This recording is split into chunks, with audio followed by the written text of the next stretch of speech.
Hello মামা। হ্যাঁ ভাগ্নে বল। মামা একটা খারাপ খবর আছে। কি হয়েছে কি রে?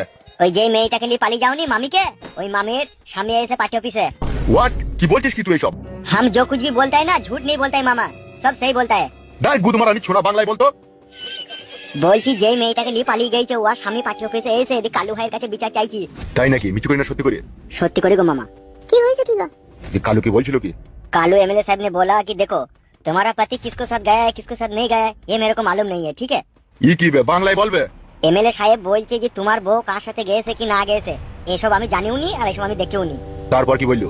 তখন ওই নারিয়া বেগমের স্বামী তখন বলছে জি আপনার দলের লোক আমার বউকে নিয়ে গেছে, আপনাকে এনে দিতে হবে যেমন করেই হোক। আমি আমার বউকে ছাড়া বাঁচতে পারবো না, আমার বই আমার জীবনের সবকিছু। শালাকে জুতি করে মারতে পারিনি। তুমি তো মুখে বল দিচ্ছি গো মামা, সেই লোকটা যা কাঁদছিল আমারই মায়া লাগছিল। কি? কিছু লাই কি হয়েছে কি গো? মামি না কে গো মামা? হ্যাঁ রে হ্যাঁ, তোর মামি। কই একবার দাও একটু কথা বলি। পরে বলবি। বেশ ঠিক আছে, এখন রাখ।